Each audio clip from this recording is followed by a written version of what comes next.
All right, welcome. And hey, if you're hunting for that killer HOSA project on medical innovation, you just found it.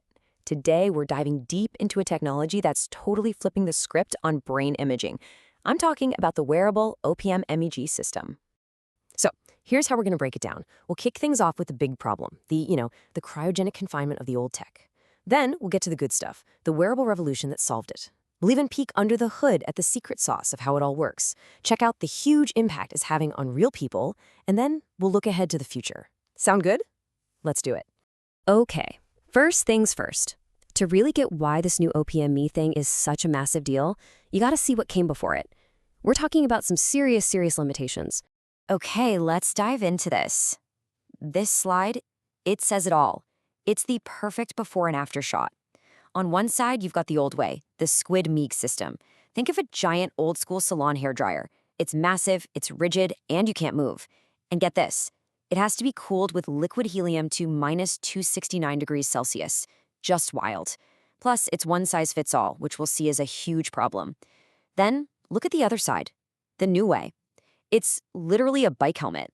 It's wearable, flexible, works at room temperature, fits any head, and oh yeah, it's 80 to 90% cheaper to run. The difference is just, it's night and day. And this is where we really see the human cost of all those limitations. I mean, those old machines were just plain intimidating. You had to stay perfectly still. Can you imagine asking a toddler to do that? Or someone with a movement disorder? It was impossible. And for kids, that one-size-fits-all helmet was a disaster. There was this huge gap between their little head and the sensors, so the signals were super weak, almost useless. And the solution? Often, it was to sedate them, which is not great, because that can actually change the brain activity you're trying to study in the first place. So, enough with the problems, right? Let's talk about the solution. And I want to be clear here, this isn't just a small upgrade. This is a total revolution, a complete reimagining of what brain imaging can even be. So what's the big idea? It all comes down to one thing, miniaturization. Basically, scientists figured out how to swap those enormous, super-cooled sensors for these tiny little units that work at room temperature. We're talking the size of a Lego brick. That one change, that's the whole ballgame. It gets rid of the liquid helium, lets you put the sensors right on the head, and suddenly the whole system is wearable. Okay, so how on earth is this even possible? The answer? Well, it's quantum physics. I know. That sounds complicated, but stick with me. We're going to break down this secret sauce into something that actually makes sense. The magic behind it all is something called optically pumped magnetometers. Let's just call them OPMs. These are actual quantum sensors. So instead of using crazy cold temperatures, they use lasers and a special atomic vapor to pick up the brain's magnetic fields. And the sensitivity is incredible. It's right up there with the old tech, and in some cases, it's even better. So here's how one of these little sensors works in 3 simple steps. First, a laser zaps a tiny glass box filled with atoms. This lines up all the atoms perfectly, and the gas becomes see-through. Step 2, your brain does its thing. Neurons fire, creating a teeny tiny magnetic field. That field messes with the aligned atoms, and boom, the gas gets a little cloudy again. Step 3, a detector on the other side notices that less light is getting through. And just like that, you've measured brain activity. It's a beautiful, elegant system. Now, there is one more critical piece to the puzzle. See, the brain's magnetic signal is unbelievably faint. I'm talking 1 billion times weaker than the Earth's own magnetic field. So it's like trying to hear a tiny whisper during a rock concert. To hear that whisper, you have to silence the noise. And that's done inside a special room with magnetic shielding and active coils that basically cancel out the Earth's magnetic field, creating what they call a zero-field environment. That way, the sensors are only listening to the brain. Okay, so that's the tech. Pretty cool, right? But now for the part that really matters. What does this mean for actual patients, for real people? This is where this whole story really comes alive. Just look at this list. These are all things that were completely 100% impossible with the old scanners. Because the helmet moves with you, you can do normal stuff. You can drink a cup of tea, play a game with a ball, stand up, even walk around. Toddlers can just be toddlers.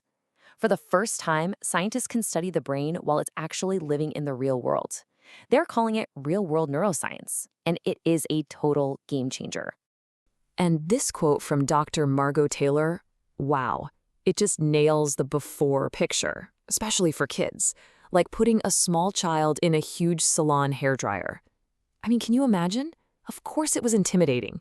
But now a kid can sit on their mom or dad's lap, maybe watch a cartoon, all while wearing this lightweight helmet. The difference is it's everything. And it's not just about comfort. Here's the hard data. Because you can put those little sensors right onto a child's head, no more giant gap, the signal you get is up to 8 times stronger, an 8x increase. That's a huge leap in the quality of the data, which is just absolutely crucial when you're dealing with pediatric neurology. So, we've seen the tech, we've seen the incredible human impact.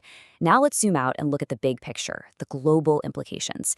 Because this isn't just about a better machine. This is about changing who even gets access to this kind of advanced medical care in the first place.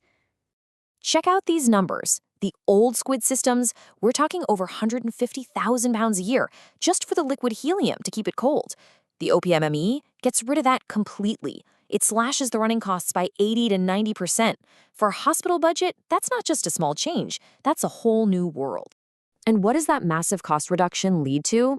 It leads to this: democratization. For so long, this kind of brain imaging was a luxury item, something you'd only find at the biggest, richest research universities. But by getting rid of that expensive cryogenic hurdle, OPM MEG is opening the doors for community hospitals, smaller clinics, and developing nations to have access for the very first time. So, when you put it all together, better data, a much better patient experience, and way more access for everyone, it leads to a pretty big question, right? What is the ultimate promise here? What does this really mean for the future of medicine? And here it is. This is the quote that just sums everything up perfectly. It says, "The tech promises to free the clinical researcher from the shackles of conventional cognitive neuroscience." Think about what that means. The shackles were keeping patients perfectly still, keeping kids out of the picture, keeping everything stuck in a lab. This tech breaks those chains. It's a whole new frontier. All right, and for all of you thinking about this for your HOSA project, this slide is basically your checklist. Here are the visuals you need for your display board. Get a shot of a happy kid in the helmet. That shows it's child-friendly. Find a picture of a patient actually moving, like drinking tea. That screams real-world neuroscience. Get a close-up of one of those Lego brick sensors to talk about the cool quantum tech. Use a diagram that shows the old squid helmet versus the new OPM helmet placement. That's how you prove higher sensitivity. And, of course, you need that graph showing the 80 to 90% cost drop. That's your home run for global accessibility. So let's leave it with this thought. For the very first time, we're not just studying the brain as some isolated thing stuck inside a machine. We're studying it as it lives, as it moves, as it interacts with the world. The question isn't, can we see the brain in action anymore? We can.